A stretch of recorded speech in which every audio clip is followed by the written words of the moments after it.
Well, welcome to the rematch. You knew versus the Mondo Black, the rematch of the debate. Who will win this debate?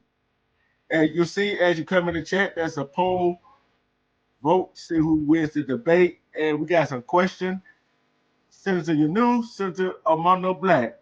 This debate will be good, be great, be cordial to each other, and wait till everybody done. Everybody got 3 minutes. How you doing, Senator Yanu?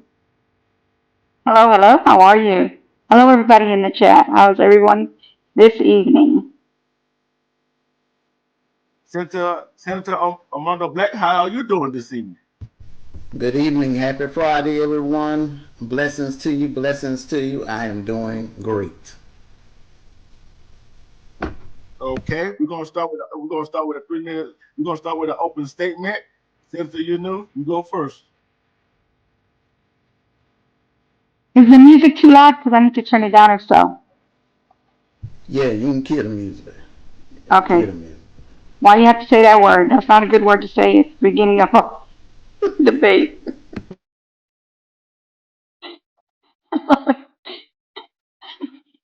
Sorry. Hello, everyone. How's everybody doing today? Anyway, hello, Miss Media. Hello, Shay. Hello, hello. Hey, Rinrock. Hey, Rudy. Hello, E is God. How is everyone doing this evening? So today we are debating on it could be political if you could consider it political and you can consider it not political. So let's go ahead and get this show on the road. And it's going to be Senator Mondo against Senator Yunu. As you can see, this is a rematch. We had 50-50 at the first debate that we had.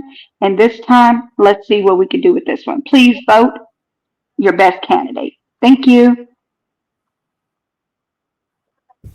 Good evening, Now your turn, everyone. Senator Armando Black. Good evening, Your everyone. turn, I'm Senator Senator. Armando Black.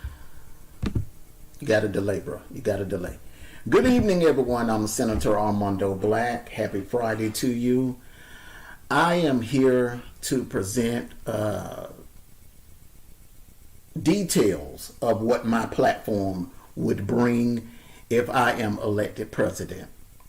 Unlike my opponent, okay, which although we agree on a lot of things, but the one thing where we differ at is that one is pointing out the problems and the other is coming with bold solutions.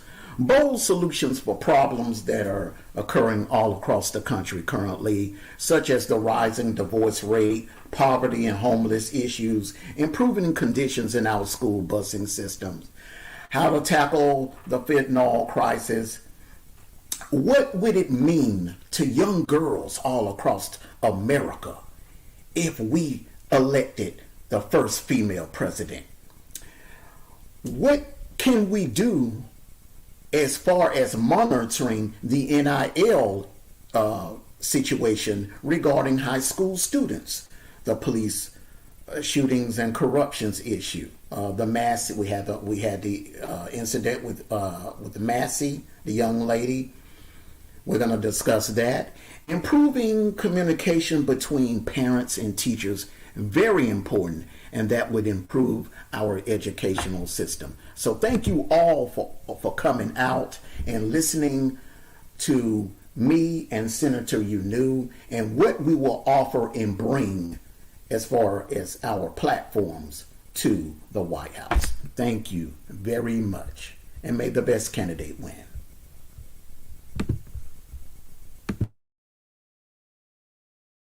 Okay. We all heard from both of them, and how I decided who goes first in this debate is I flipped the coin.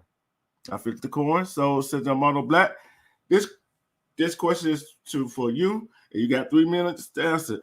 Is the NIL good for high school students athletes? You got 3 minutes. Um, Me personally, I don't think it's a good idea to offer that to high school students. But as we all know, a lot of states are implementing this law. They're allowing student athletes to get paid on their name and likeness. So, hey, look, just like any other thing, any other changes that happen with society, we have to adapt to it. We have to adapt to the changes. So adapting to the changes, you come up with bold solutions to regulate the problem. And I would say what each state needs to do is to pass a law and set up some type of escrow system for these student athletes. It could go through the school, it could go through the county, however, the school board, however they would choose to handle that. It needs to be an escrow system, all right? Now, if you're going to cut the check, don't just cut it to the kid. You don't want to have 16, 17, and 18-year-old kids walking around with access to $50,000, $75,000, and $100,000. Bad things could happen, all right? Remember, these are kids, all right? So they're not ready to acquire that type of money. So I would have it set up where the parents are overseeing the money. The parents are overseeing the money, or set up an escrow where they don't receive the money until 2 days after their graduation date. Thank you.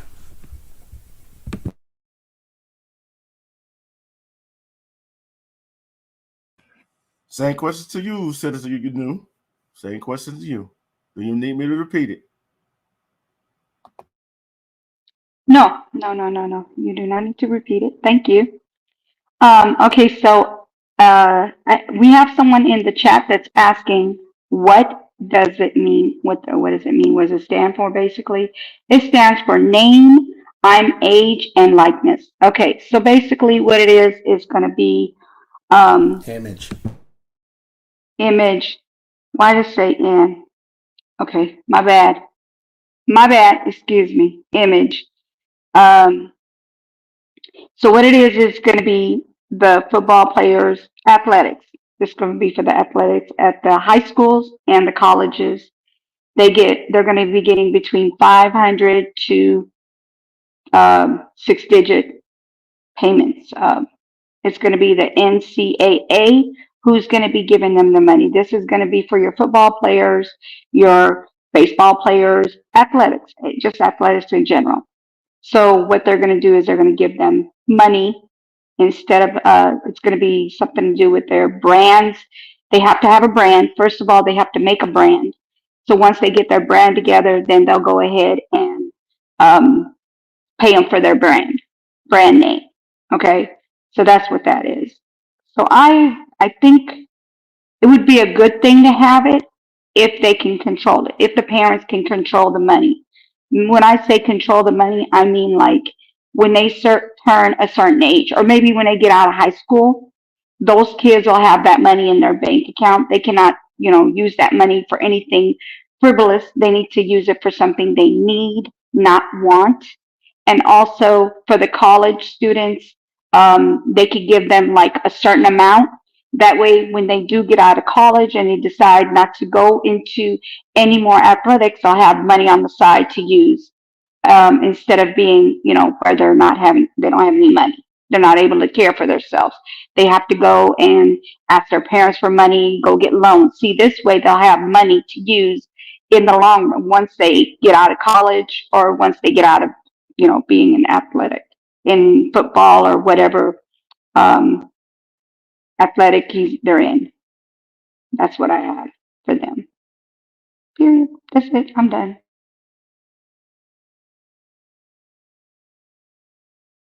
Yes, image, name, image, You got likeness. a Thank you. rebuttals?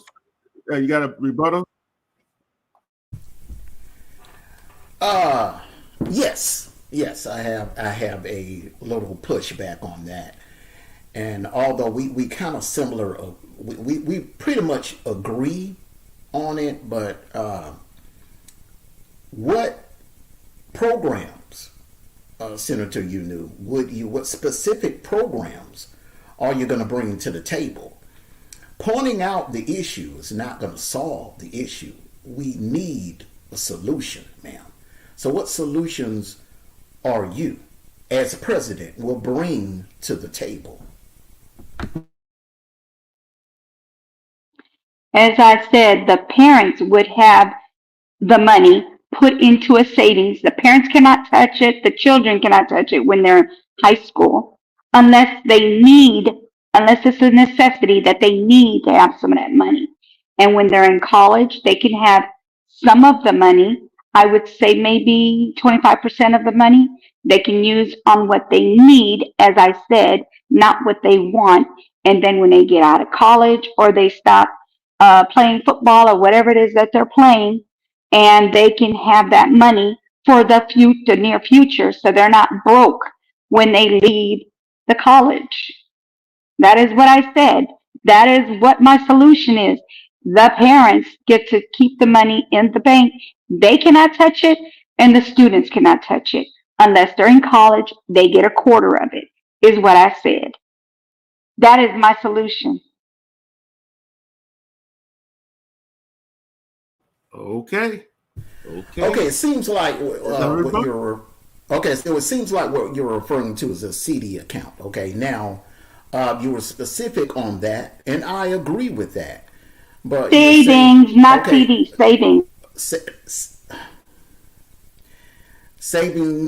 savings account.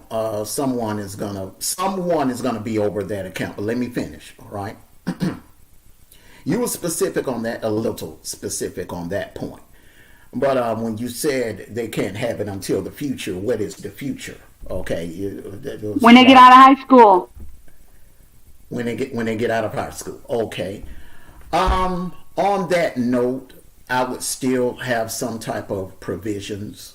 If let's just say they acquire, because some of these kids are going to be very talented, so they'll be signing NIL deals at the age of 16. So if they're up to, let's say, 375,000 escrow in that account, and a kid that's 18 years old have access to that kind of money, do you think that that wouldn't be a distraction of them moving forward on to college and handling their business? Ma'am, I think that would be a distraction. So I would implement some more provisions, give them increments until they graduate from college. Because in my opinion, you're not technically an adult until you graduate from that next level. When you graduate from high school, I know when I graduated from high school, and there are a lot of us in the chat, when you graduated from high school, raise your hand. Were you an adult mentally? You were by age, but not mentally. So I would say rash the money out. You don't give them the entire amount. Give them the money in increments, so much in increments, maybe like 50,000. All right, and let the rest sit in escrow until they finish college. Thank you, Mr. Moderator. Yeah, I have something to say. Okay, so first of I'm coming, all, I'm coming back. I I'm coming back. I'm coming okay. back. Your rebuttal, Mr. Cesar, you knew. And this will be the last Okay. rebuttal to we move on to the next question. Okay. Okay, so to what he just said, I did say college students get a quarter. So basically, if they're getting out of high school, they're going from high school, they're going to college. They're not going to stop there if they're already being they're athletic. Okay, they're not going to do that. And majority of them do not just stop at high school. They go to college. And like I said, they get a quarter of the money when they get to college. So once they're done with high school, they get a quarter just like the college, and then they get the end after they're done with college, then they get the rest of their money. Obviously, I didn't make it clear to you, but that's what I said, Senator Armando. I'm sorry, Mondo. That's it.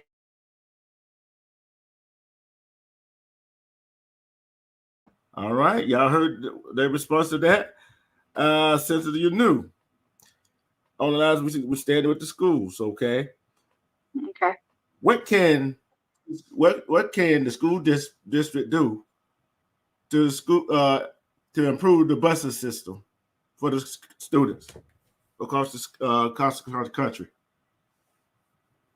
So what's going on with the buses? What do you mean by the system? You need to detail of that, please. Just a little detail.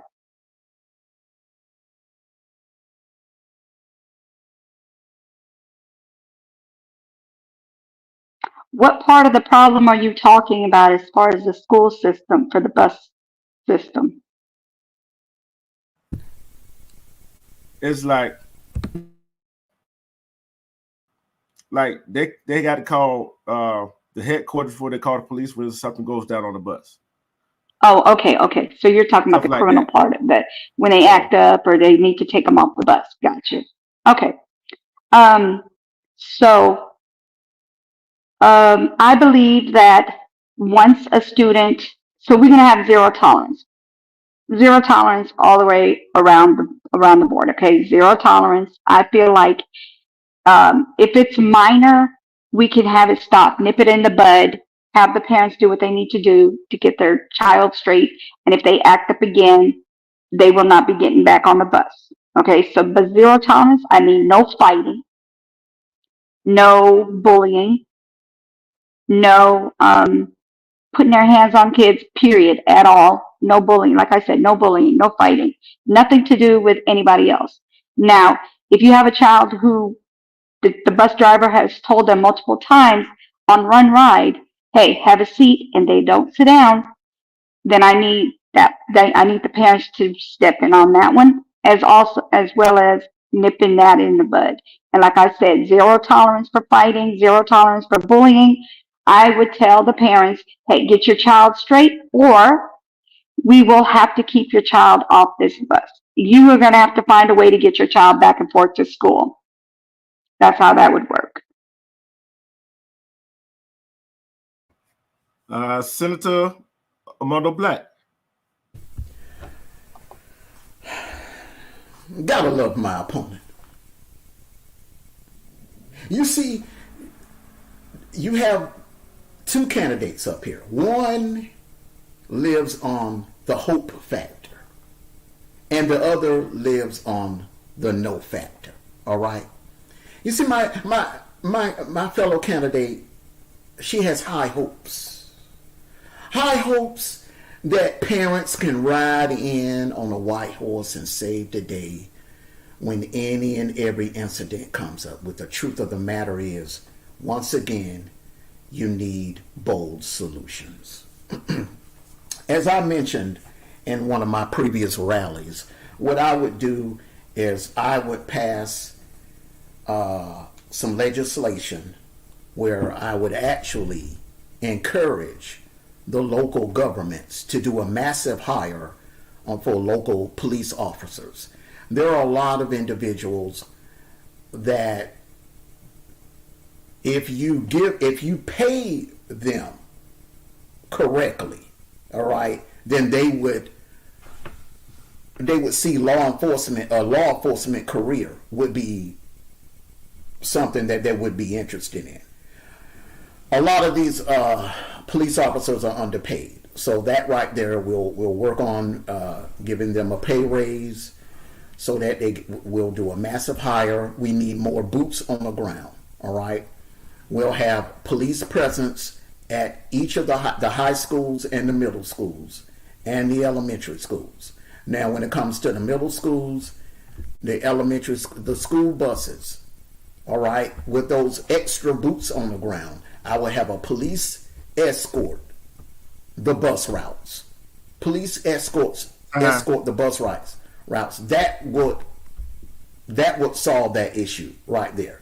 Now, there's another issue with these school buses. The conditions. The air. Okay, go ahead. That was a quick 3 minutes. I don't check it. That was a quick 3 minutes. Yeah. I had just started talking. That was a quick 3 minutes, man. So y'all start talking.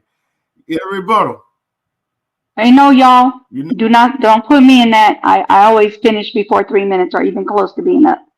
And as far as what my opponent is asking you guys to do is to have more money coming out of your pocket to get this, to get that, to get this, to get that.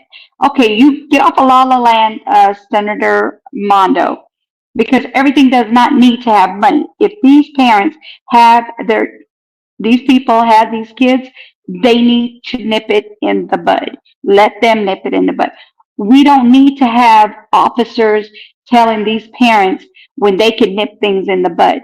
Like I said, only zero tolerance for fighting, bullying. They can no longer come back on the bus. The parents have to take these kids and have to figure out how they're going to get them to school.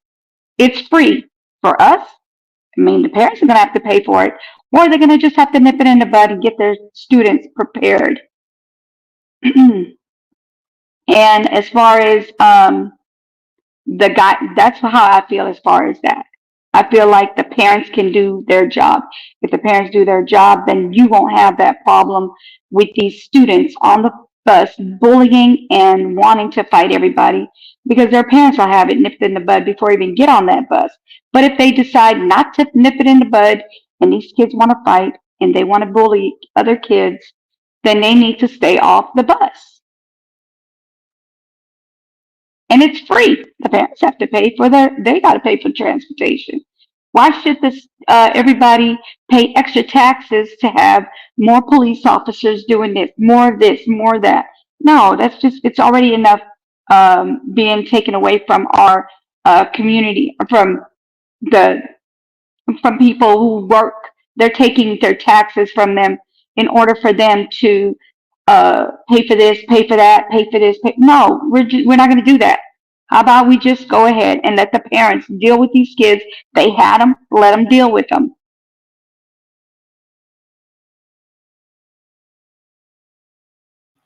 Okay, Senator Armando, your rebuttal. Okay, it appears that my opponent is living in the Leave It to Beaver days. Okay, this is 2024. In case you don't know, Senator, you knew most parents in most households, you have both the mother and the father are working. Okay, this is not the 50s and the 60s where the father is working and the mother is at home watching General Hospital and As the World Turned and The Guiding Light. Those days are over. Okay, both in most households, both parents are usually at work that time of day. All right. Senator, you know I don't know. Also, if you're bring you up. Hello, Nate. How are you? We have trillions of dollars tied up overseas in a war that doesn't have anything to do with us. That's where I would pull some of that money from and put it into our educational system. And as far as more boots on the ground, all right, when it comes to the safety of our children, that's priceless. I'm willing to spend whatever it takes to make sure that our kids are safe getting to school and from school. Okay? And we also have another problem. The conditions of these buses, they need to be improved. All right? What we'll do is we will pass a bill that will turn these school buses into more like charter buses. They'll be like charter buses. All right. Well, it'll fit more kids on the buses and they will have more space. All right. And the air and the heat will work. And they will have Wi-Fi on there. Okay. Thank you.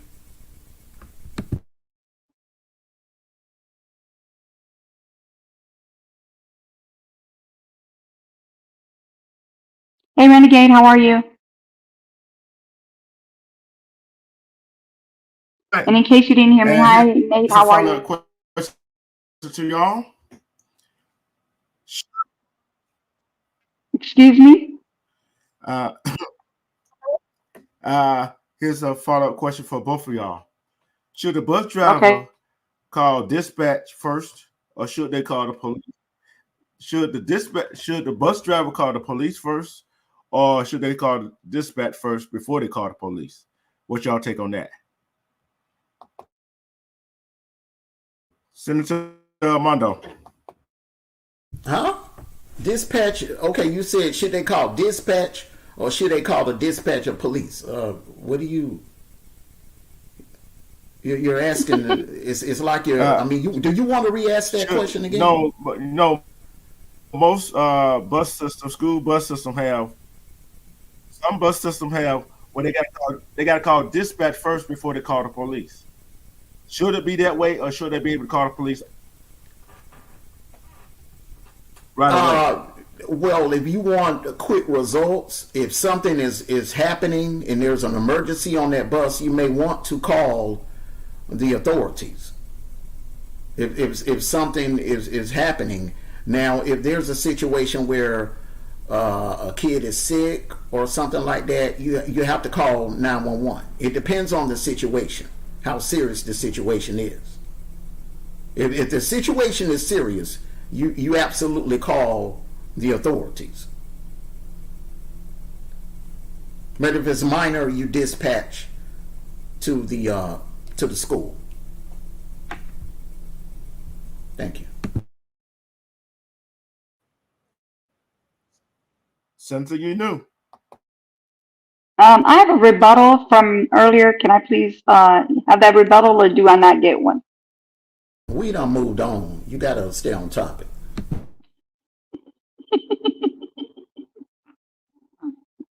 You get on my nerves.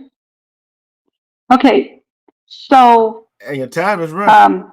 it depends on the situation.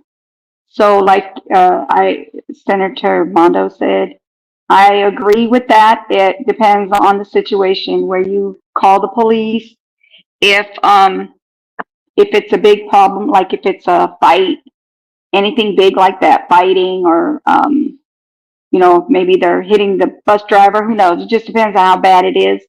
Definitely, they should call the police. But if it's something minor and they have the time until they can actually, if they can control it, and they can call the dispatcher. But if they cannot control it, then they need to call the police. That's how I feel about that. Okay. In a rebuttal, Senator Mondo. In a rebuttal. She agreed with everything I said. Thank you very much, Senator Union. Let's move on. Okay. The next question is, how can parents and teachers and the school system improve their communication with each other? Senator, you knew. How what? One more time, please. How can teachers and parents and the school system overall improve their communication with each other?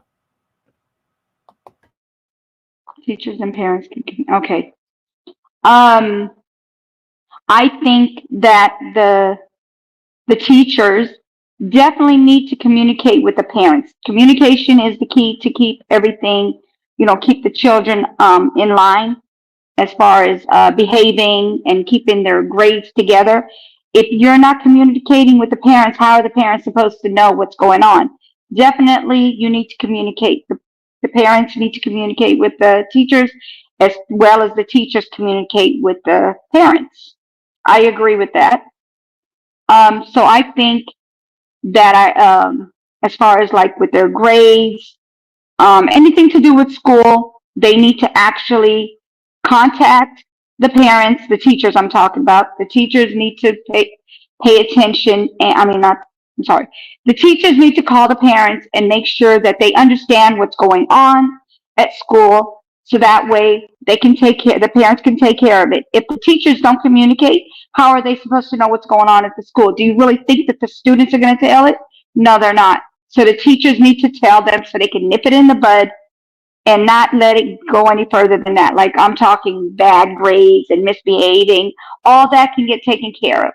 And parents already should have their children where they have manners and know how to act in class in the first place. Now, if they have parents are slacking off, then the parents, the teachers, and the principal need to have a conference. So they need to definitely have a conference with all three of them so they can go ahead and nip this in the bud before it gets worse.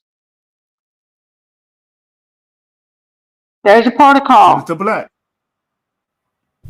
Sir, can you Oh, you repeat the pick. question for me, please? Thank you. How can teachers, parents, and the overall school system better their communication with each other?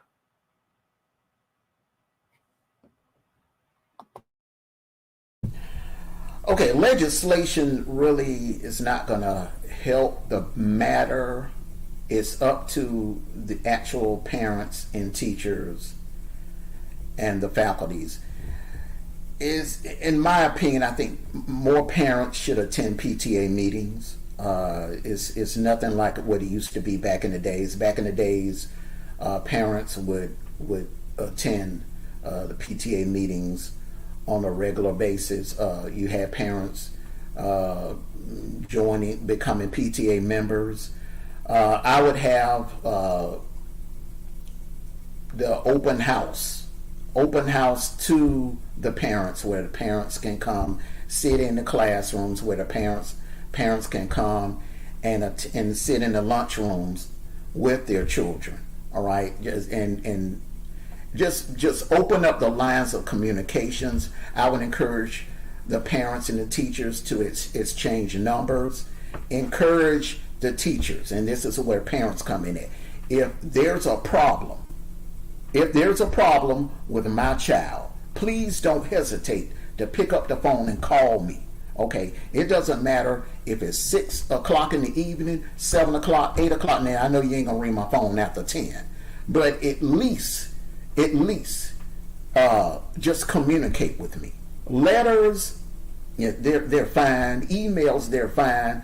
But back in the days, hands-on communication was the best way to do it. A phone call, okay, and vice versa. The parents, if they have an issue, email the teacher, call the teacher. It needs to be a direct communication between the teacher and the parent. I find that when there is a direct communication between the parent and the teacher, it shows in that kid's performance in the classroom. Thank you very much, sir.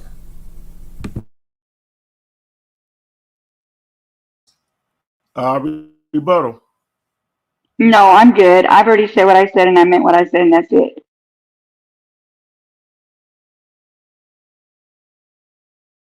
Okay.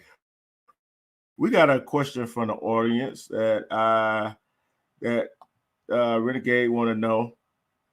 He said he has a question for both of y'all senators. When's the best grade to start talking about XEX ed in school? Senator, you knew. Um, I say high school and I'm talking mm, eighth grade. I think eighth grade is good. Um, I just don't. I feel like if it's too soon, there. No, I'm not. I'm not going to say eighth grade. I'm going to say ninth grade because that's high school. High school is ninth grade. Okay, so we're not going to do middle school. High school, because if you go too young, if you teach them too young, then they're likely to maybe try to experience. But if you wait till they get of age where they understand things, they're likely to wait, especially they'll have more understanding on what diseases are and what can cause, pregnancies and different things that sex education includes. I myself did not let my children learn, go to school to learn that. I talk to my kids myself. So sometimes some of these parents don't want that in school. So I think that they should have where they sign a piece of paper stating yes they can go or no they can't. I would prefer not to as a parent, but other parents may be okay with it. I'm not okay with it. Kindergarten, Jesus Christ, I'm done.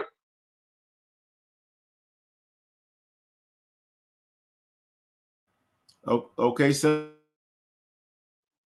Hey, my GA, what's going on? Cynthia, Cynthia Mondo, what Oh, about your take on it? okay. My take on it. I would have a pre-sex education class, and that would start in the eighth grade, and then give them another course when they're in the 10th grade, in my opinion. Uh, and it has to be within boundaries. What they're doing now in schools is almost like is X-rated. Is way out of bounds what they're teaching today. But I would say a preset educational class in the eighth grade, and then the main course in the 10th grade. But I would let it be optional. It isn't something that I wouldn't make it a prime. I would not make it a primary subject. It would definitely be optional, because every parent doesn't agree with it. Sex education being taught in the schools. I feel like, honestly, that right there should be taught in the homes at first. But parents, and that goes back to what I was saying earlier, parents communicating with their kids. And that is what's lacking in the homes today, communication between the parents and the children. And that's something that, look, I was taught that at home. My father had a talk with me about it. And my education started at home. Now we learned more about it, and when I was in the 10th grade, that's when we had a little sex education class when I was in the 10th grade. But I feel like, in my opinion, it should start at home first. The parents should have that, be the first one to have that talk with their kids in the homes. Thank you very much, sir. You got a rebuttal, Cynthia, you knew? I don't rebuttal, but I do have a comment. And thank you for agreeing with me. Thank you, Senator Mondo. Okay, we're going to the next question. That's two subjects they agree with. I can't believe it. Okay, we're gonna take. I'm taking a question from the audience right Okay, quick. that's You got another? usually at the end. That's usually at the end of the debate, taking a question from the audience. Yeah. Okay. But we finna go to the next one, and I gotta remember that question he asked. Okay, what do you think about how should as president, as a candidate, as president, how will you tackle the fentanyl issue in this country?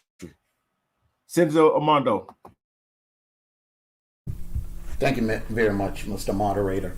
First thing I would do is I would cut down on the drugs. The fentanyl, most individuals that are overdosing on the fentanyl is being the issue has been when the fentanyl is being laced into other drugs. It's being laced into cocaine. It's being laced into crack. It's being laced in, now it's being laced in marijuana. The rapper up in Memphis, Gangsta Boo, she OD'd after she had just took a puff of her marijuana blunt, and she walked to her front door and collapsed. Okay, fentanyl is very serious. Although you do have some individuals, you do have some individuals that that will get high off the fentanyl itself. Okay, but for the most part, with these cases of ODs, it's the fentanyl being laced into other drugs. I would crack down on those other drugs. I would bring back the war on drugs when it comes to crack, cocaine, and marijuana. I would make it illegal. I would not allow it to be a recreational drug. I would make it illegal unless it's a medical issue. That is the only way. You have to provide some sort of proof that you are medically prescribed marijuana, okay, and the government will provide that for you. But all these teenagers, these kids, and they're all up in clubs, just all out willy nilly smoking marijuana. I will put a stop to that once I'm elected in office, because there are some ingredients in the marijuana that causes issues with your organs. All right, and I'm not going to really go into that, but that drug is not safe. You know, it may be the cool drug, but it is not safe. Thank you. So you knew, Senator, you knew. Yes. Yes. You want to know about the fentanyl Repeat the problem? question, or you got the question? You're asking about the fentanyl problem, how to resolve it? Yeah. Okay. Well, fentanyl is definitely an UG that should not be on this earth, because it's one of those horrible UGs that people take and use, and it messes with them really bad. It actually can take you away from your family. I'm talking unalive you, because it is that severe of a UG. And I think what they need to do is they need to, you know how they have the truck stops, and some truck stop says, oh, we're closed. Well, it should not be closed anymore. If they would just keep those open at all times, I think they should hire people to keep an eye out on all these trucks, check all these trucks, make sure that they don't have any UGs, have extra canines to check the trucks for the UGs, so that way they can, if they smell any, they can go ahead and get these bad guys off the street, because that's what's going on. Is they're not stopping all trucks; they're just stopping some trucks. By the time that truck stops, and if they have fentanyl in the back of their truck, they're able to distribute it where they need to distribute it. I think they need to do that more often. Make sure that the truck stops are open 24/7, and that way they will not be able to take it from state to state. And they need to have more truck stops in between in the cities where they're able to drive these trucks around on the streets. They need to have more stops, often stops. That way they won't do it. They're going to get tired of stopping constantly, right? So you get tired of stopping, so then they're going to stop trying to do things that they're not supposed to be doing, illegal things that they're doing out there. And as far as like coming across the borders with the UGs, that's another problem that we need to nip that in the bud as well. Stop these people from coming across without being checked. Canines all over. They need to have multiple canine dogs everywhere. They need to be able to catch these people and get this off the streets. The stuff is horrible and it is deadly. Oh, my bad. Stop. I'm done. Senator Black, do you have a rebuttal? Obviously, she's been paying attention to my rallies because she agreed with everything I just said. Thank you very much again, Senator Unu. All right. You're welcome. Next question. Shoot, that three don't agreed on. Hey, it's really going. It really good. We got about we got about 4 more questions.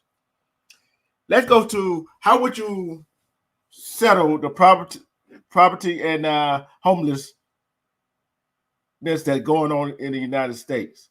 Senator, you first. The homeless. I think we had that question similar to that on one of the debates, and I feel like, and this is basically what I think I said, if I remember correctly. I said what they need to do is they need to make homes for them instead of sitting here taking the money out of the country. They need to keep the money in the country, and they can go ahead and build these these apartments. And the people would have to sign a piece of paper stating that they would take care of the home, and they would have monitors at that home. They would have cameras outside, make sure that they're not doing anything to tear up these apartments. That way they can go ahead and live there comfortably, and have training for them as well. Have training for them as well, so that way they can go on and learn to do things for themselves. So they'll be able to stay there for a year, and then they can rotate the homeless people that are coming around as they come. They put them in apartments and make sure that they're doing the right thing by taking care of their apartment, and they are taking their classes that they need to take to have them utilize the classes, teach them to do jobs, maybe jobs. And if they're disabled, then they can stay there indefinitely. As long as they're not taking money out of this country, they should have all this extra money to do this for these homeless people, especially the crippled. They can have home business job if they're not mentally enabled. They're fine if they're fine as far as like mentally, but they're just handicapped, like loss of arm, loss of a leg, or just paralyzed. Then they'll have a job from home, work they could do from home. They don't have to go anywhere but roll up to the computer, and they will have training for all that. That's it. Senator Black, same question to Thank you, Ms. Media. Thank you, Mr. Moderator. The first thing I would do is a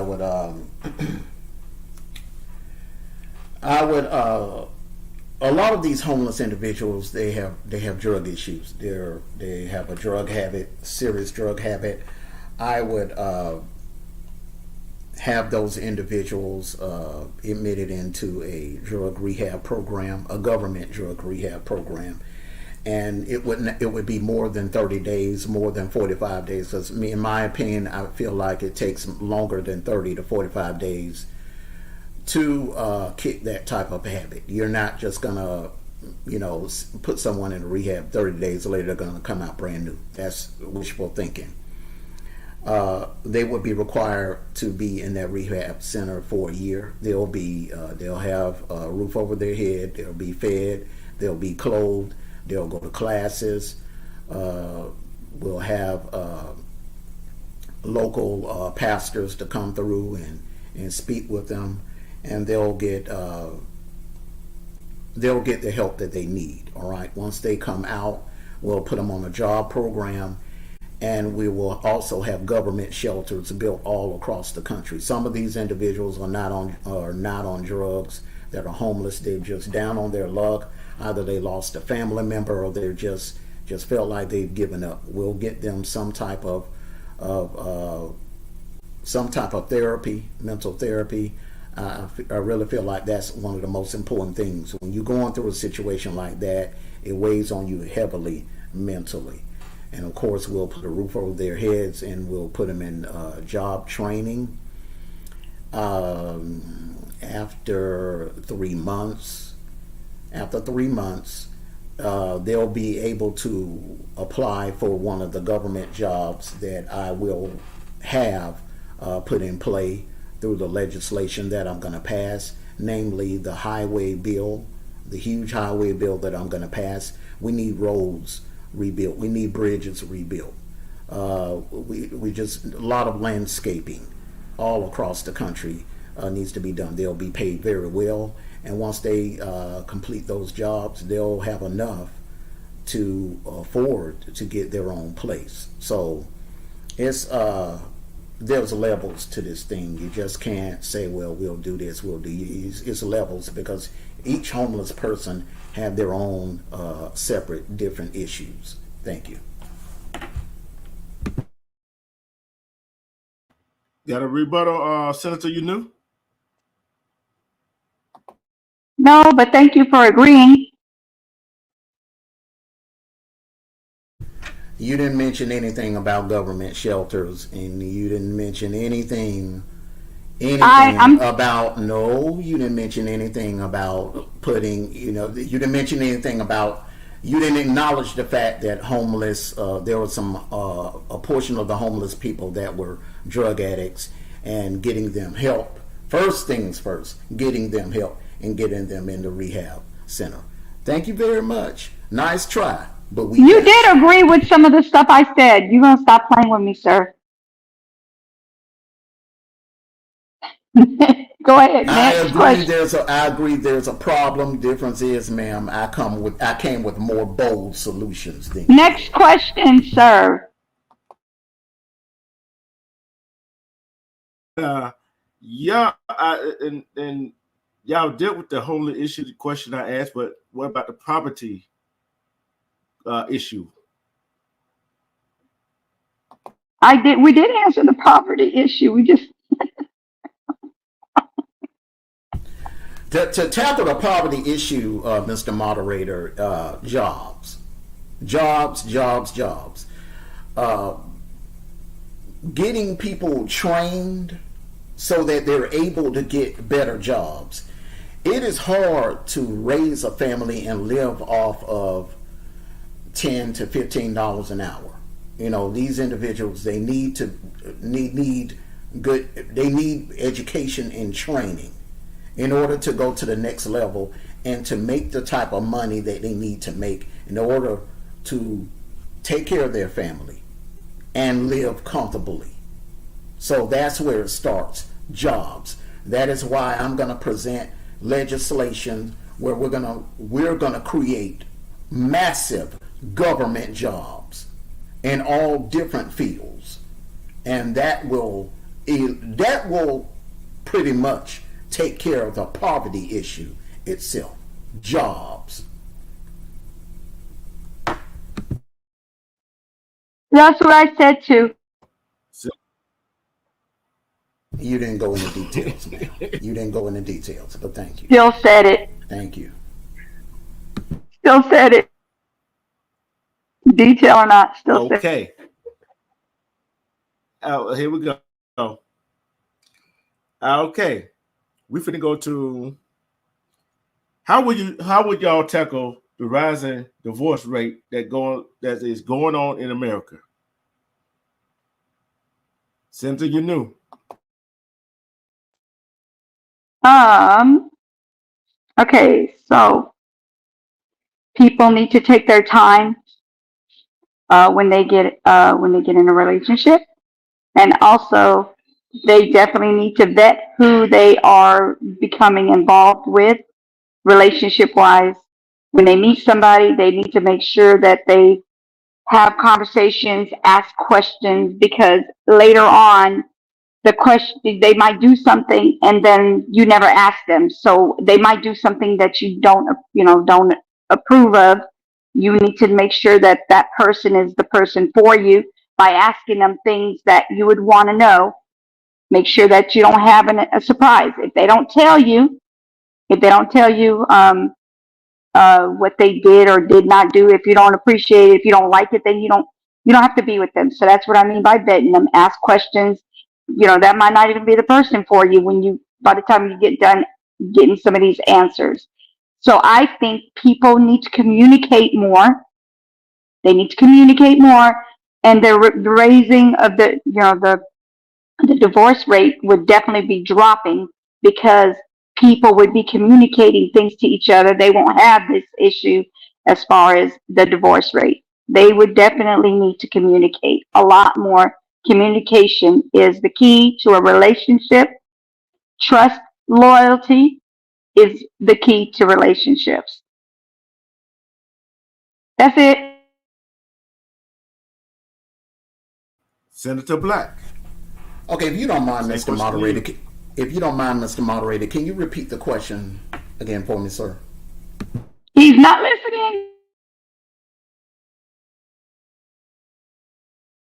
How would you tackle the rising divorce rate here in America? How will you tackle the rising divorce rate in America?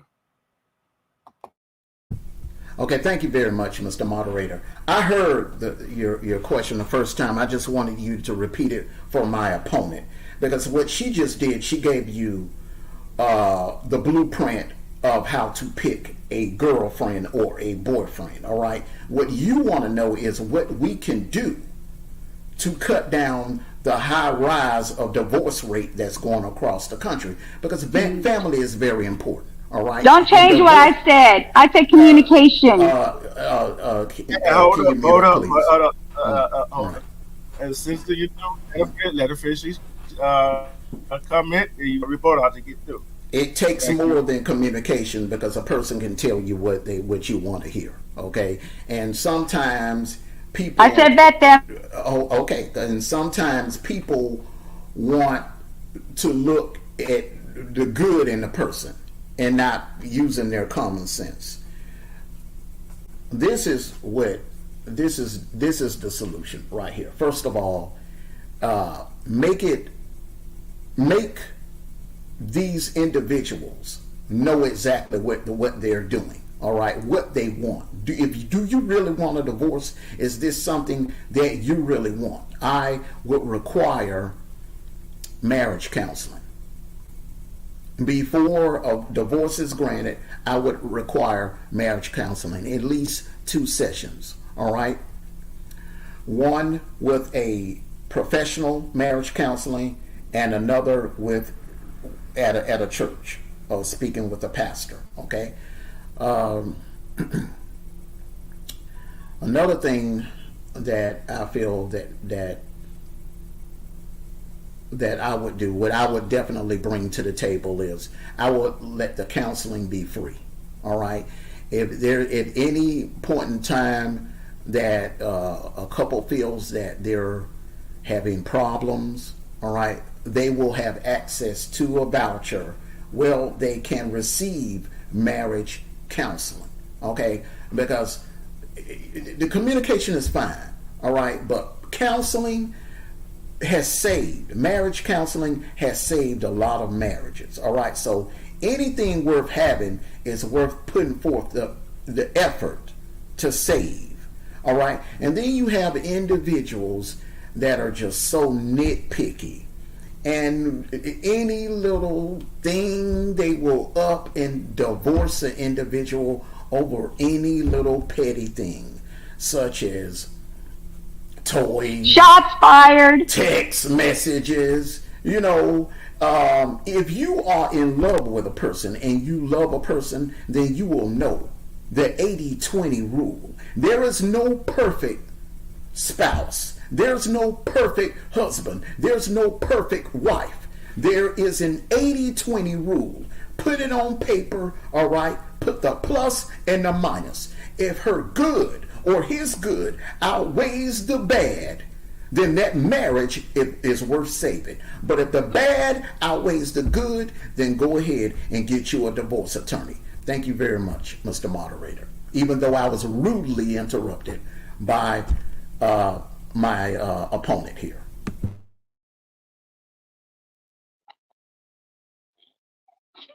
Okay. Thank you, Senator Black. Your rebuttals, Senator, you knew, but you got to let Senator Black finish his statement before you butt in, or I'll have to deduct some points from you. I bet kind of lenient tonight. School in So your session tonight, rebuttal. ladies and gentlemen. Okay. Um, sorry. Give me a second. See, Okay. ladies and gentlemen, this is at that point in time when you know you done lost. School has been in session in the last hour, but we got another hour to go Hold of up. school.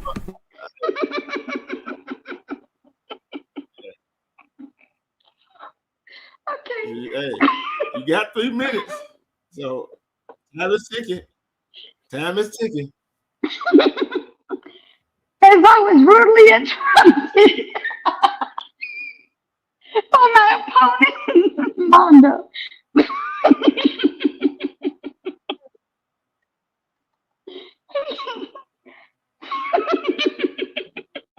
Hey, Cutting Edge, how are you?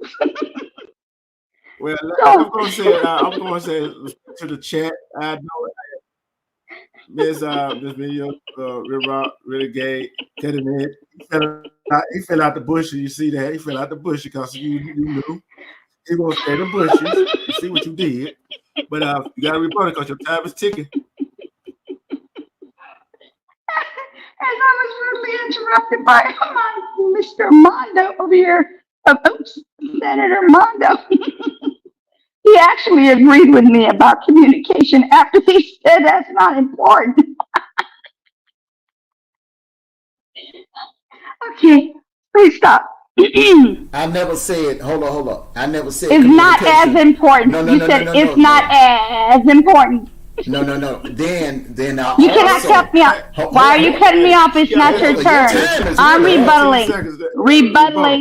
Rebuttaling. You cannot Quit cut me laughing and off. go ahead and rebuttal. Come on. I'm ready to go now.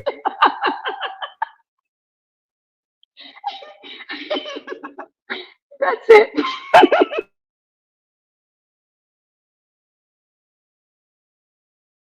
Okay. Your rebuttal, Let me. Sister Black. Let me. See, the thing is, I don't interrupt you. I don't know why you continue to interrupt me. I don't interrupt you. All right, you interrupted me because you know I'm making. Hold up, you You just interrupted me. interrupted You me. You interrupted me. interrupted me. No, You no, no, interrupted because you me. Yes, laughed for you three. did. You were laughing for 3 minutes. You were laughing Black, for 3 minutes. You cut into my time. You cut into my time. Hey, Shirley, how are you? Thank you hey, for coming in. Black, Hey, Cutty Ann, how are you? Thank you for Black, coming in. Sister, Okay, I'll mute up hey, until you get. mute up. Don't Sister get you mad, knew, Sister sir. Black. We're gonna be respectful on this platform. Yes, Let the lady and gentleman finish their thought.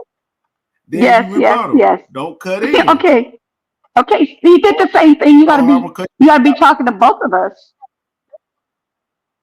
You didn't hear what I said, did you, Senator? If I would do that, I would cut it in half. Instead of 3 minutes, you're Okay, gonna have a minute and a half. One more thing. okay. If someone gets up here laughing for 3 minutes, that has to count towards their time. Seriously, That's that fine. has to count towards their I only time. got two Oh, seconds to yeah, speak. Stop cutting me off. her 3 minutes up anyway. Okay, stop cutting everybody out and let the person finish. Your rebuttal, Sister Black.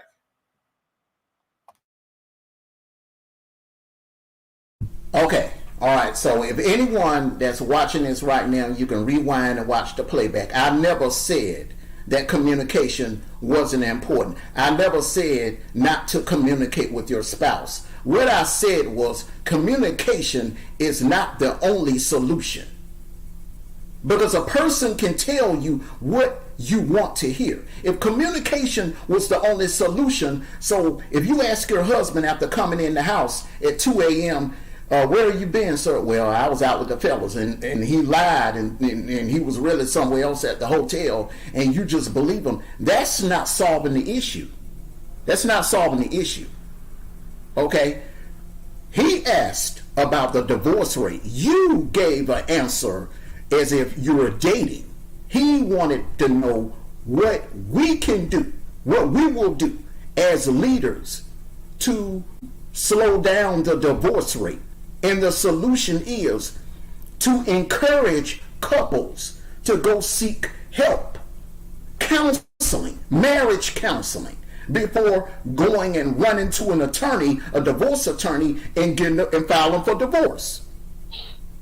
So just because I suggested that, that doesn't mean that I'm saying take communication off the table. Okay? So if you're gonna repeat my words, all right, repeat them verbatim.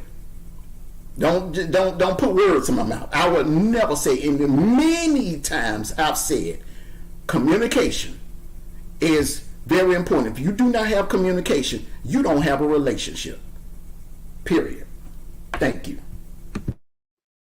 Is it my turn? Since you knew your Okay. rebuttal, your turn. So he said that I was talking about relationship. I was talking about that's how it's supposed to start. You're supposed to start a relationship before you get into a marriage. That is why I was saying communication is definitely a necessary thing. It's necessary for a relationship. to go into a marriage. In order for your marriage to work, you should already have that in line. So that way you can get married and keep your marriage going instead of getting divorced and going through all these processes that you're not going to need. Like I said, communication, loyalty, and trust. That's what I said. You put words in my mouth, if anything. Thank you very much. There's a follow-up question for both of y'all. Mr. Moderator, let me rebut on this one, okay? And I agree with what you just said. Okay, you on delay. You're on delay. Okay. Senator, I agree with what you just said. Okay, but however, the reason why a lot of couples they'll go straight to the divorce attorney because a lot of them these marriage counseling sessions are expensive. So what I'm going to bring to the table is free marriage counseling sessions so that these couples will have the option to go to marriage counseling. They'll have that option before they just go run into a divorce attorney. That's the only thing I'm saying. Bold solutions. It may not stop the problem altogether, but it will slow it down. He asks, what can we do to slow down the divorce rate in the country? And I feel like marriage counseling would be a huge step. I have one more thing to say. It's really short, real short.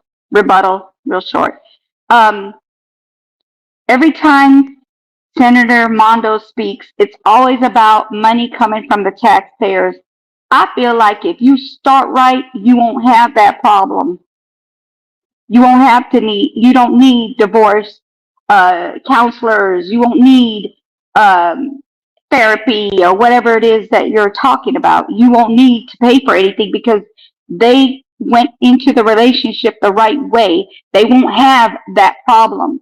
Now, if they do have a problem, it is going to be about somebody cheating on one or the other. Then yes, they need to just go ahead and let that go because obviously that trust, that love is not there anymore, and it's over with. So I feel like if they go in on the right foot, they won't have a problem they won't need all this. And the taxpayers won't have to pay for all this. Everything you say has got something to do with the taxpayer paying out of their pocket. No, we're not doing that. Let them pay for their own thing. If they caused the problem, let them pay for the problem. That's it.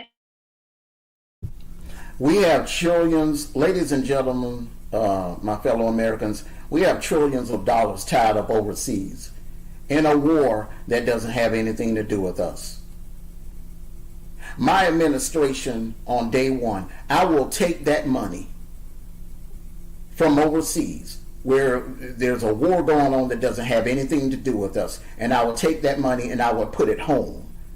And I would invest it into programs that will help our country. Divorce is causing problems within our family. When a man and a woman divorces, especially when they have a child, you're breaking up the home. You're breaking up the family. When you're breaking up the family, who does it hurt the most? It hurts the children the most. When it comes to the kids, once again, Senator, when it comes to the kids, their happiness, their well-being, priceless. Whatever I have to do to keep the mother and the father in the home together, I'll do that. Okay. Now you say, well, they should have did this, they should have did that, they should have did this. Okay. Coulda, shoulda, woulda. We need a solution now. They're on the brink of getting divorced. What can I do as a president, as a leader, to step in and help this couple that are having marital issues? Telling them what they should have done, what they could have done, it's not going to help right now. I want to provide a solution so they don't feel that the last resort is running to a divorce attorney. Because a lot of couples do that because they can't afford to go to a marriage counsel. So under my administration, that program will be free for them. Thank you very much, Mr. Moderator. Hello together. How are you? Thank you for coming in. Hey, Don. Hello. How are you? Thank you for coming in. Okay. Um, it sounds good. It sounds good. Stop making everybody in the taxes pay. The people paying taxes, making more money, coming out of their pockets, all these taxpayers. So can you please uh, stop putting that out there, because I really think that they need to stop being able to have to paying for all the taxpayers paying all these fees over people and other people doing this, doing that. We need to leave it at they got to pay for their own mess. That's how I feel. And yes, kids are definitely priceless. And you know that I think kids are priceless, but definitely they need to get their own mess straight. That's it.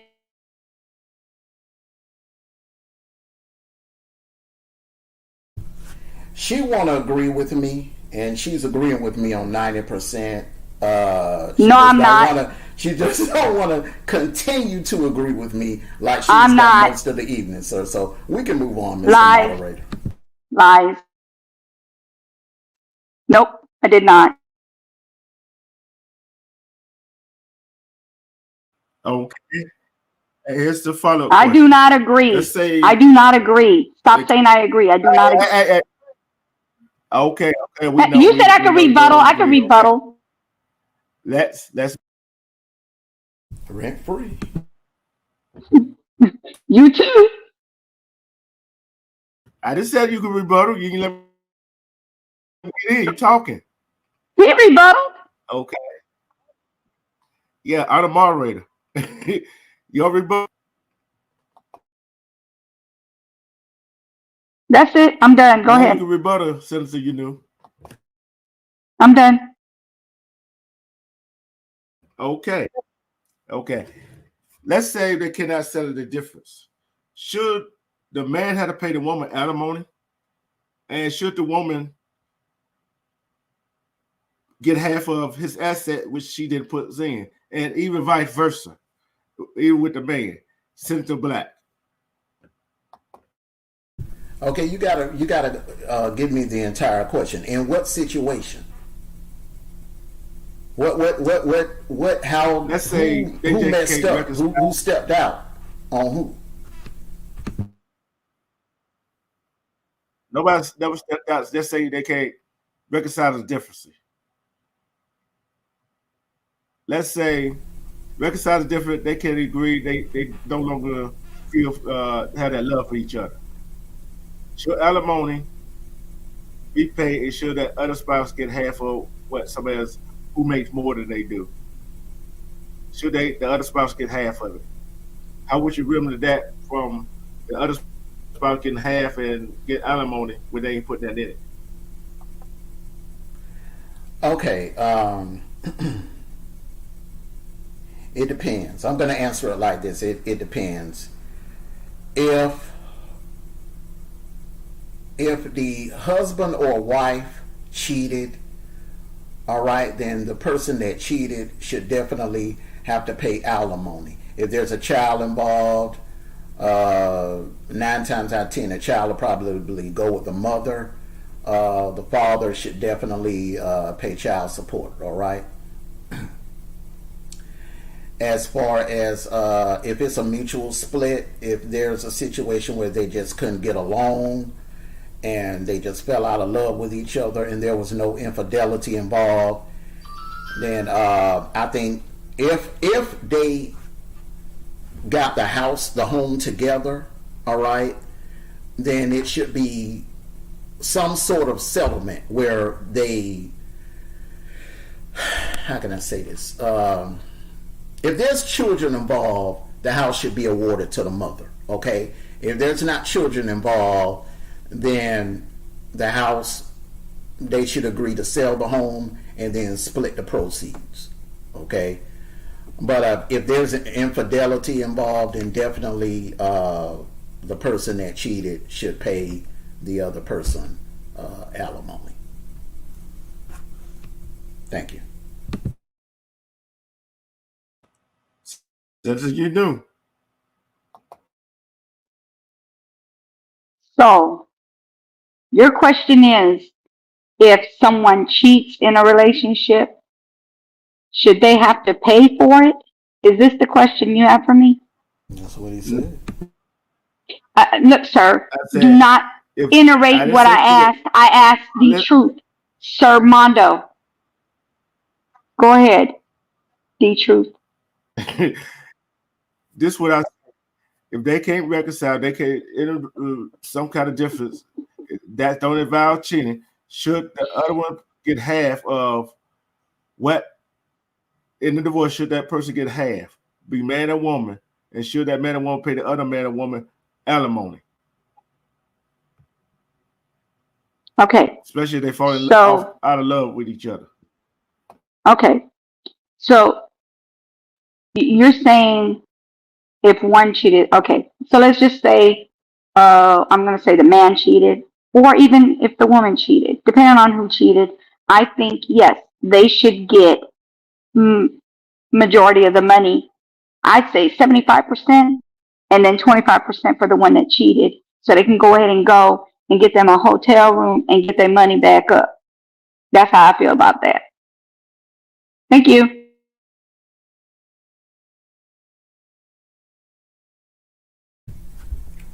Okay, rebuttal, Sister Black. When it comes to the home. Okay, so you're saying in cheating, Senator, you knew. What if there's a mutual split up?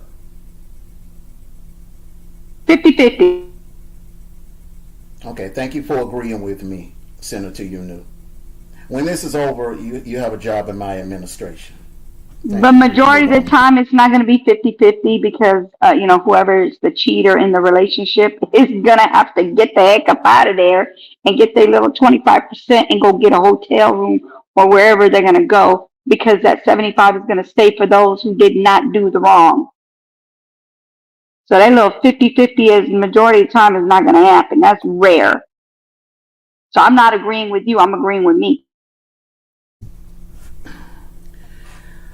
Mr. Uh, Moderator, I, Mr. Hold on. Give me a hey, chance. Give me a chance to to push Sister back. Black, you knew I didn't say nothing.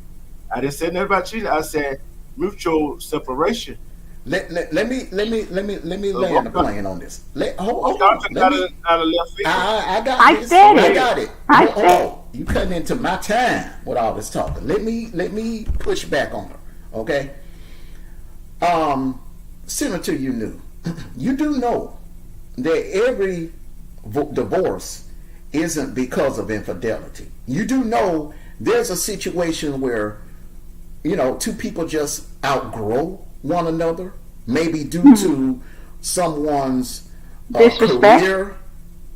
See, and ladies and gentlemen that are watching, this is what I'm talking about. Negative. This is You what I'm talking about. cannot hold up. You cannot go into a relationship. For those of you that are watching and you're engaged, don't go into this negative, thinking the worst. Okay, because if you go into a situation being negative, all right, you're bringing a black cloud into the situation. All right, go in it in a positive light. All right, now back to what I was saying. People outgrow one another. Like sometimes friends outgrow one another. Okay, I'm quite sure you've had friends back in high school, and some that you haven't seen since high school. Y'all were real good friends. Y'all hung out. You probably haven't seen each other since you've been an adult. People outgrow one another. They go in different directions. Doesn't mean that someone is cheating or sexting or hiding toys in somewhere in the closet or whatever. It's just a mutual split up. So a mutual split up, I feel like it could be, everything could be divvied up 50-50. Why take 75% from someone that didn't cheat? They just being honest with the individual and saying, hey, I'm not in love with you anymore. I don't want to play games with you. Life is too short. I don't want to waste any more of your time. Maybe there's someone else out there better for you. Sometimes people find love in their second or maybe even third marriage. That's the only thing I was saying. Senator, you knew. Senator, your rebuttal. Oh, I'm sorry, I fell asleep.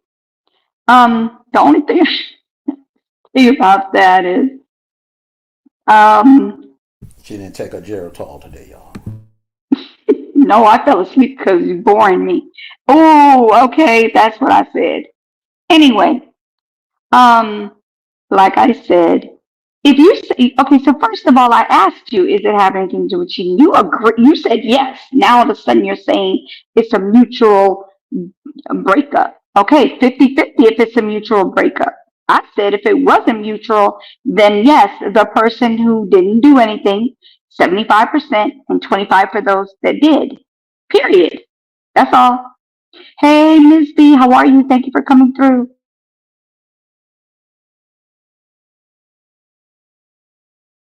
Okay.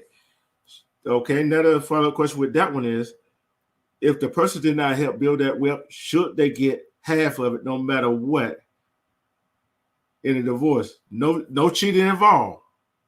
Should that person get paid alimony? Should that Of person get course half not. of that? No. Okay. Citizens Black, what you think? No, but they should get something for their time. They should get something, even though they didn't bring anything in the marriage. If they were married to that individual for at least over 2 years, they should be able to get something. Now, I'm not saying 50%, but give them something. You know, just give them something, because remember, this is someone you thought enough about to marry. This is someone that you actually was in love with. So why not give them something? A follow-up question to that right there is, what would y'all do to curb Wait, some of these wait. I folks have that try I to have a play the system? rebuttal. I have a rebuttal on that. I have a rebuttal. Go No, ahead. they Go I ahead. feel like I feel like this. As far as alimony, alimony is only given to those who, if the man, let's just say they end up with a child, or even the guy says, "Look, you don't have to work, babe. I'll go to work. I make enough money. You stay home." He still has to make her comfortable until she gets herself together. So they should give her some money, the alimony, as far as what she was accustomed to while they were married. Definitely, she should get that. But if she was working and he was working, neither one of them should get anything because they already have their money. He has his, she has hers. But like I said, alimony is used for those who end up, like if the wife stays home or if the man stays home. Either way, whoever stays home and the other person is making the money and they let the other one stay home because they're making more than enough money for them to stay comfortably at the house, they have to give them the money to what they are accustomed to. Is my thought in that. And please vote for Armando or myself if you don't mind. Thank you. Okay. Follow-up question is, what would y'all do to curb some of these women and men that try to play the system to get more money out of their spouse at a divorce hearing? How would y'all curb that?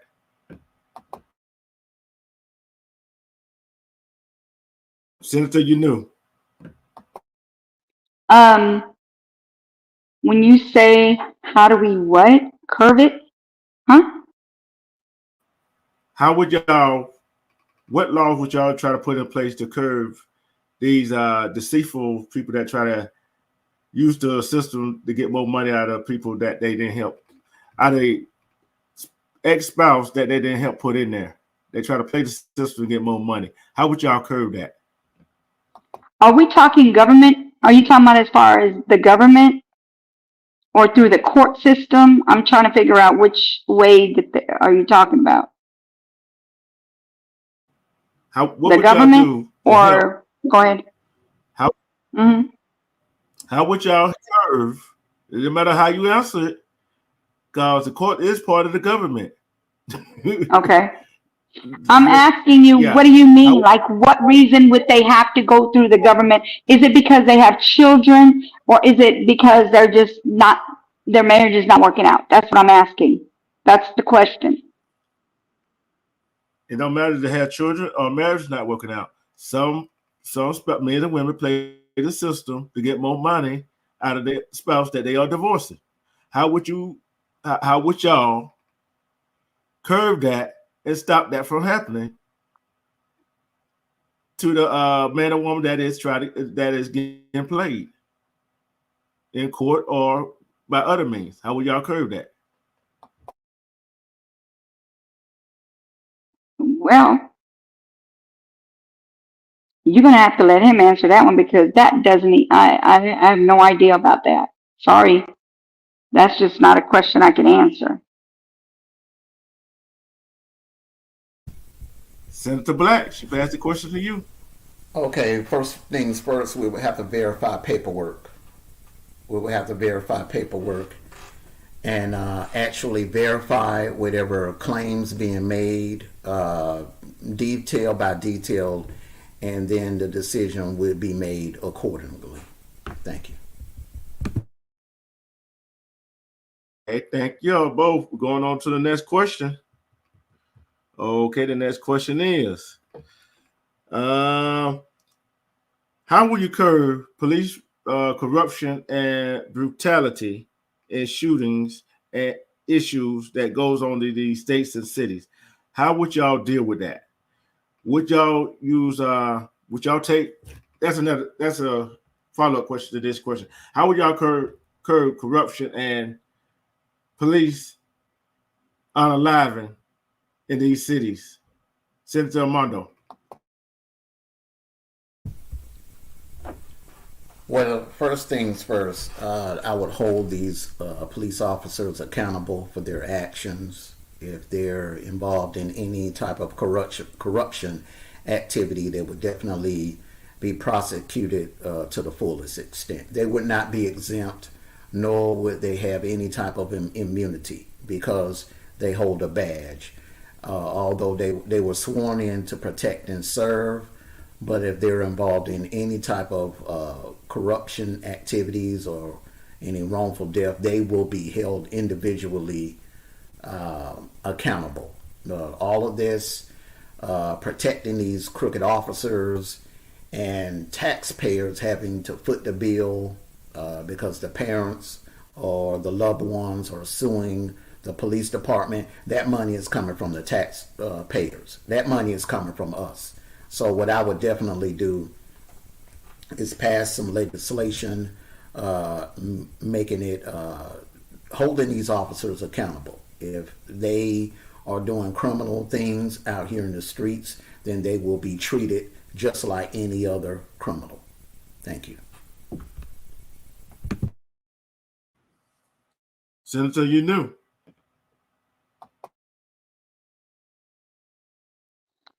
All right. First of all, I would vet these people before I hire them. I would never hire anyone without vetting them first. I need to know exactly who I'm hiring because corruption doesn't need to be if they would vet these people a little further than what they do.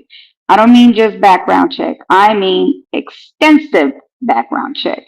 I'm talking personal to and beyond, okay? Because they need to know everything about these people that they're hiring. Right now they're not looking at these people, they're not checking them thoroughly. That is why they're able to do what they're doing, and they have become corrupted because they're allowing to be corrupted. If they could just get these people to be vetted before they hire them, and I'm talking from the top to the bottom, all of them need to be vetted.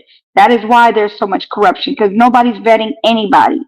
And they need to be vetted before they get hired on as a detective, a lieutenant, a chief, a deputy, a police officer, whatever. Anything and everything, they need to be vetted. And that is why, that is how I would do it, is I would make sure they would be vetted. They would be checked out thoroughly before they are hired. I'm done. Okay. Okay, Senator Black, a rebuttal, or do you agree with her? Um, the vetting, I definitely agree with them. Agree with her. But when you do know, Senator, you knew when a police officer is hired, they are vetted to the fullest extent. They're given a government background check, an FBI background check. You are aware of that, aren't you, ma'am? Just wanted to. If you're not, then you know now. Thank you. Senator, you knew? Okay, if they are vetted, as you said, they would not find all this corruption in these police stations. I'm talking any of these police stations that's going on at this time. They would have, if they would have vetted them, they would have known what kind of things they've been into in the past. They would know if they were prejudiced, if they were racist, if they were prejudiced, um, if they had any issues with putting their hands on women or talking disgusting, disrespectful to people. They'll know all this by vetting them. And I mean thoroughly. I don't mean like they're vetting them right now where they're able to get away with things. I'm talking about where they will not be able to get rid of, get away with it. That's it. Once Senator again, Black. Senator. Okay, once again, Senator, you knew. Uh, when a police officer is hired, when anyone is hired for a government job, they are vetted. They're vetted. They're vetted to the fullest extent. They're given all types of background checks. Okay. Um, there's an old saying: a good apple can turn bad. All right. Uh, there are situations where individuals, they join the police force with good intentions. They start off with great intentions to protect and serve, and then you know things happen. They get with the wrong, maybe with the wrong partner, or they get caught up in a situation or whatever, and then they go for bad. That's usually how it happens, ma'am. But just know these police officers are vetted before they're hired. Oh, I gotta love you. Oh Senator, my you God, I knew? love you. Yes. He's trying to be funny over there. Oh my God, I love you. Okay, so basically, um, they are, if they are being vetted, they're not being vetted thoroughly, or maybe they need to vet them through their career. When I say through the career, they need to vet them maybe, I don't know, every year, every 6 months.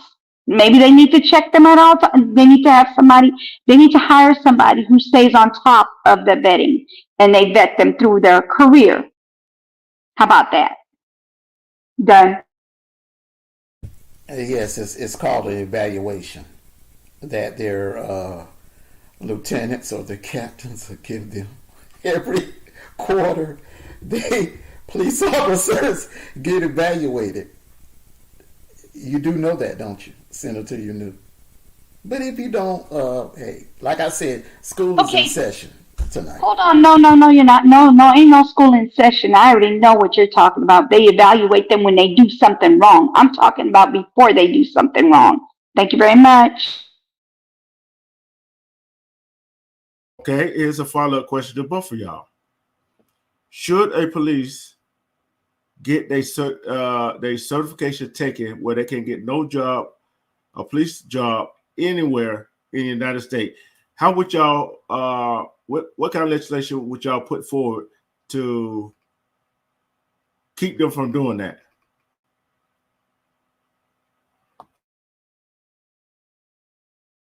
Senator, you knew. My bad. What was the question?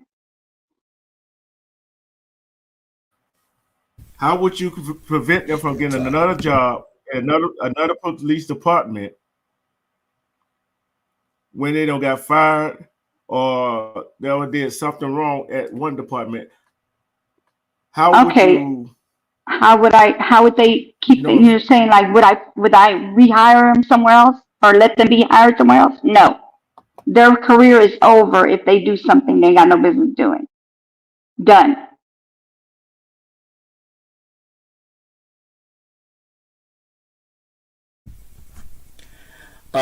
You basically repeated the question, almost repeat the question that you asked earlier. Under my administration, if a police officer or any law enforcement agent, that could be a lieutenant detective, FBI agent, CIA agent, it doesn't, any type of law enforcement agent, if they behave like a criminal, they will be dealt with like a criminal.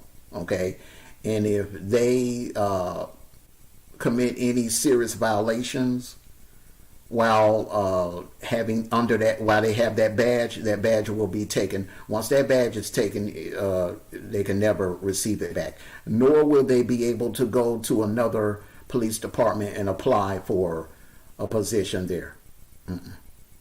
No, their law enforcement days will be over with. Thank you. Senator, you knew. I said that already. Their job would be over. I'm done. I already said it. I said it first. Okay.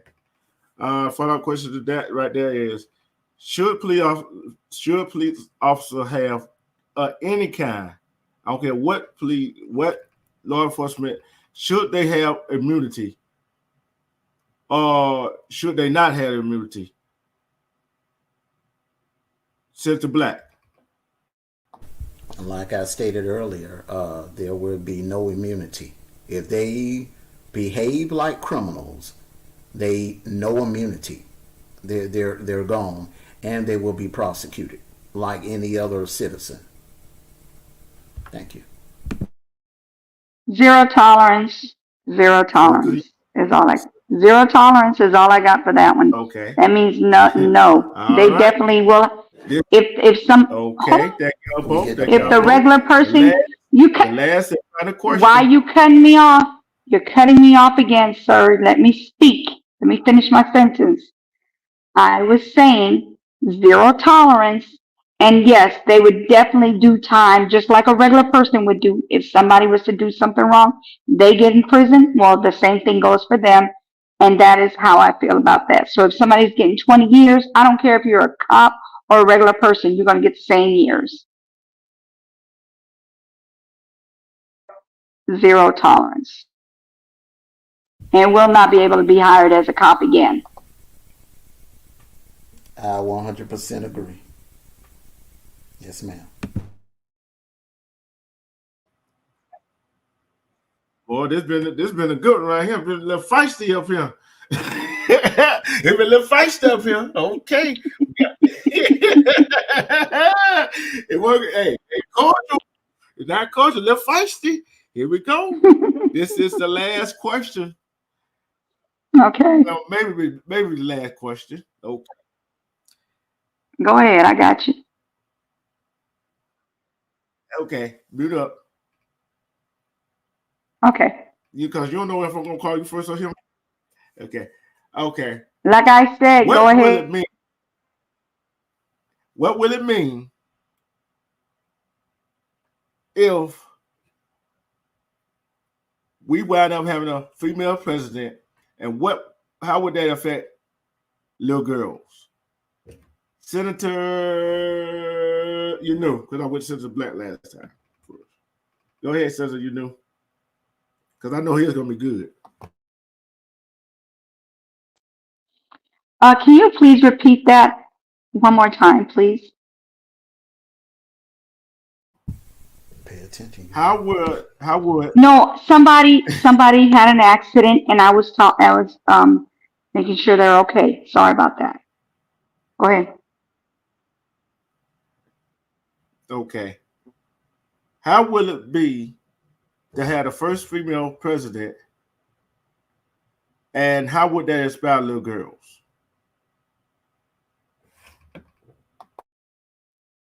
I think if we have a female president like myself, I think that will inspire girls to act a certain way in school, learn their, make sure they get their education so they can be president, so they can be able to do what that president is doing as myself and other women presidents. That's how I feel. I think that they would make sure that their future would be bright. They would want, if this is what they want to do, then this is what they have to do. And they just have to learn to be able to be well mannered. They have to be able to keep their education, keep their grades up, their GPAs up, and learn everything they can about history so they can answer all the questions. So when they do have debates like these, they're not tripping off their words like I am today. Yeah, that's what I think they should do. That's it then. Senator Black.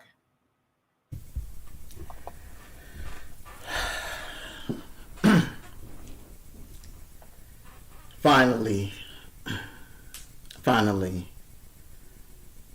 we're about to witness something great in history, something that could happen where it should encourage all the little girls across the country. To those parents that have a little girl, a daughter, when they're little, and they look up at you and they say, Daddy, I want to be the president. Think I could be the president? No longer will you have to say, well, hey, you can be whatever you want to be. You could be a dentist, you could be an attorney, you could be a doctor, you could be a mayor, you could be a governor. But I don't know about you becoming the president, because this country is just, they don't want to elect a female as president. Vice President Harris will be able to put that to bed. She'll be able to put that to rest. And whether you like her or not, in my opinion, it's long overdue. It's long overdue. There were qualified females that could have become president, honestly. Some I agree with, some I didn't agree with. Condoleezza Rice, Geraldine Ferraro, Laura Bush, Rosalind Carter, Hillary, Nikki Haley. I really feel this election honestly should have been between Nikki Haley and Kamala Harris. I said back in 2020 that President Biden only had one term in him. And let's just be honest. Trump health is not all there. Both of them men are not healthy enough to go another 4 years as president. All right. If you hold a conversation with an 80-year-old individual, then you should know and understand what I'm saying. This election should have come down between Nikki Haley and Kamala Harris. We should have had an all-female election and decided who would have been the better woman to lead this country. I think this is something that's long overdue. A lot of men may disagree with me. A lot of people may disagree with me. But, if a woman can lead a family, a woman can lead a state, a woman can lead a city, a woman can lead a corporation, a Fortune 500 company, then a woman can definitely lead this nation. And if it happens in November, then parents all across the country can look their daughters in the eyes and honestly say, baby, you can become whatever you want to become. Even the President of the United States. Thank you very much, Mr. Moderator. Anything else you got to add, Senator? You knew? Nope. Okay, we came. I think. Well, I don't know what that question was from one of the artist memos, but I'm see. Can I go find it? Hopefully, I can find it. Okay, hold on. See, I think one question was from Renegade. What was it? Trying to find it. Said, oh, what is it? I'm trying to find it right quick. Hmm. Okay, that one. Found it. Okay. What is it? I know you should put a note in here. Okay, here it is. I found it. The question for the audience is: what is your take on not telling parents what their children are identifying as? What's your take on not telling parents what their children is identifying as? Senator Black, you're first. Okay, repeat the question again, sir. What is your take on not telling parents what their children are identifying as? What is my take on not telling parents what their children identify as? Is that what you're asking Yes. me? Yeah, that was the question Um, for the audience. I don't think the government should be telling parents or dictating to parents what their child should identify as. You don't want to put government into family business like that. I think that's a slippery slope, and I don't agree with it. And that right there should be a matter settled in the household between the parent and the child, in my opinion.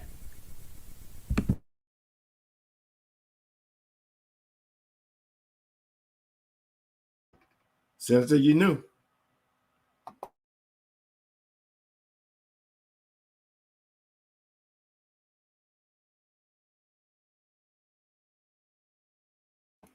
Senator, you knew. All right. Yeah, I hear you. Sorry. Okay, so um I think that has something to do with um LBGT community kind of thing, right? With the to identify them as. I believe whatever their name is should be their name. Like I don't think they should change their names until they get of age. They should be able to. Um, I think they should keep their names until they get of age and they know exactly what they're doing when they get older and they know exactly what they choose to be or who they want to be. But until then, they need to keep their real names. That's how I feel about that. Not that I'm Oh, against anything to do with LGBTQ community. It's just that I feel like a child may not be ready for what they're putting their, what they're thinking to do, and changing their name is not something they need to do. They need to keep their name until further, until they get old enough to know what they really want to do in life. Because they might change their minds by the time they get out of high school. Who knows? So they might as well just leave their name, keep their name, and if they want to change it afterwards and they know exactly what they want to do, then they can change their names. okay. And I got another question for the audience. This comes from Red Rock TV.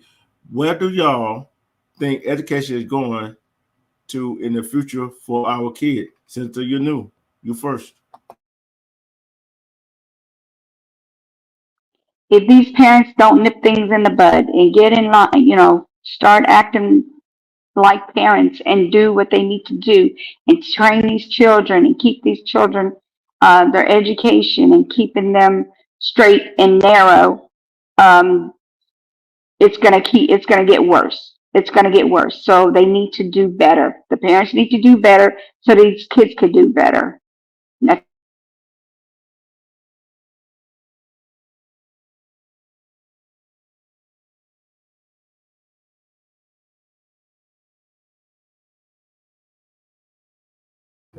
Senator Black.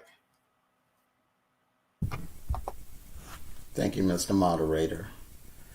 Um, where I would like to see, uh, if I'm elected president, I will do everything in my power to make sure that the schools become one of the top priorities in the country. Okay, and my agenda under my platform, under my administration. We will pour more money into the Department of Education to make sure that these schools are provided the resources that they would need to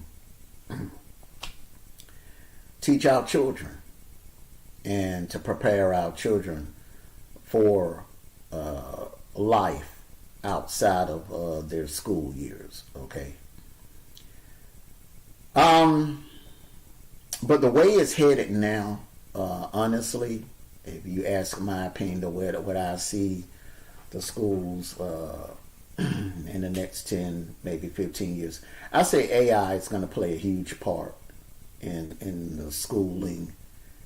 I see virtual classes, a lot of homeschooling, home virtual classes is going to become a normal thing, and that is unfortunate because I feel like a part of one of the most important things that I learned when I was in school is how to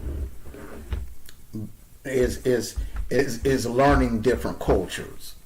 You know, we had white classmates, Hispanic classmates, Asian classmates, African classmates, and I was able to learn different cultures or whatever. When you take that away and you have kids taking courses online, you're taking away the interaction with other students, and I don't agree with that, and I don't, hopefully that we don't go down that road. Thank you. Oh, we don't have to go down that road. Thank you. Senator, you knew. That's it. I'm good. Okay. We got by. Thank y'all for joining us for this rematch. Make sure you vote. I don't know who you're gonna vote for, Mondo, Senator Mondo Black, or Senator You Knew. But make sure you vote, and let's see who the clear cut winner is for the night. Some topic they agreed on, some they didn't. It got a little heated, like a debate usually does, but it was fun. Thank you, Senator You Knew. Thank you, Senator Black. Any final thoughts, y'all, for any one of y'all too? Okay, I would like to say thank you so much to everyone coming out. This is our second debate, and it was an interesting, heated debate. I had fun debating my little sis here. Um, a few things, surprisingly, we agreed on a number of things. Some things we agreed on, but we just had different avenues of tackling the problem. But at the end of the day, we can agree to disagree. That's what being an American is all about. We can come together, discuss topics, debate on topics, and we can agree to disagree. She's a formidable opponent, debate opponent. Has some great ideas. She brought it. She's a very tough opponent.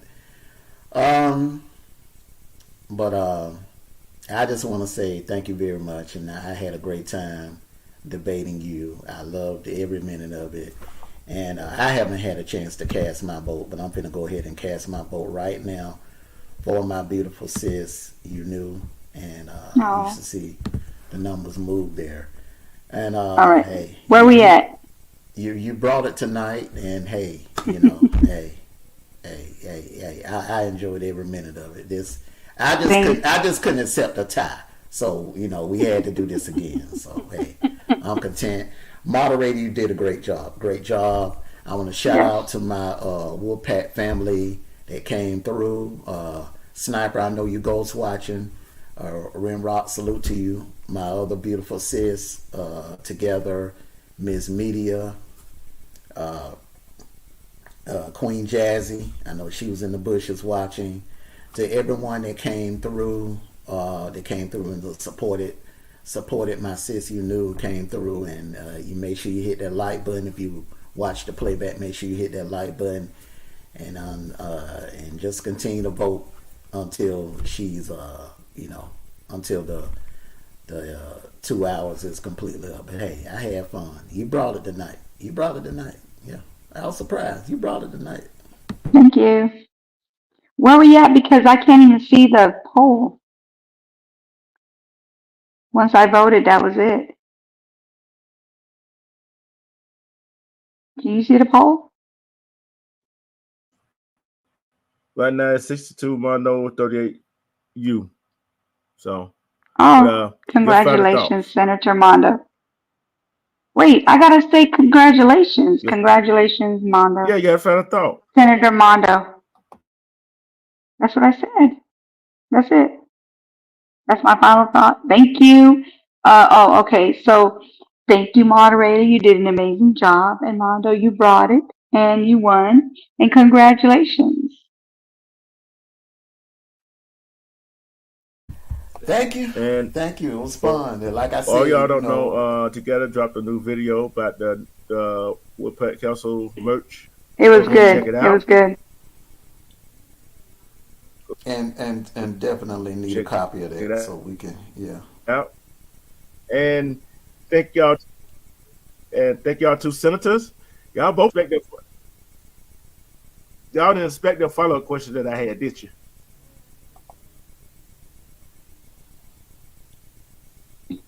No, I did not. You asked some tough questions. Mondo? You asked some tough questions. We tackled some very important subjects. I'm serious, especially the marriage, and I just want to say this to all the married couples: if you're having problems, if you're having issues or whatever, don't just give up and run to a divorce attorney.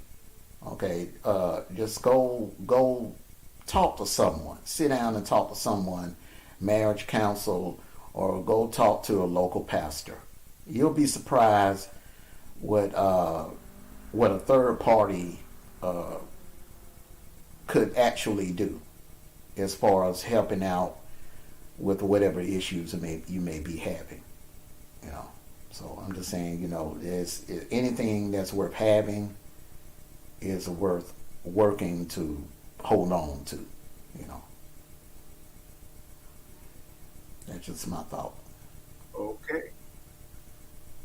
Okay. So we're almost at 2 hours. Thank you. Thank y'all audience, Miss V, Cutting Edge. Who else I forgot who else came in here together. Rimrock. Who else came in? Miss Media and everybody else, Miss V, everybody else that came in who's gonna watch the replay. Thank you for coming to the rematch of this debate for Senator Mono Black, for Senator Yunu. I'm your moderator, D Truth. We love you. Thank you. We out of here. We're out 2 hours. Peace. Good night. Take care of yourselves and each other. Ow! Wolf pack for life. Oh.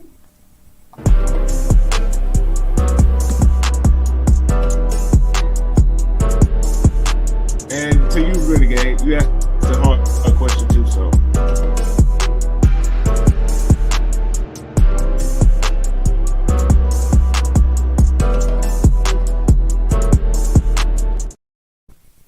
Wait, what did you say? Sorry. Oh, thank you, Renegade. Thank you for coming through. Thank you, everybody, for coming through.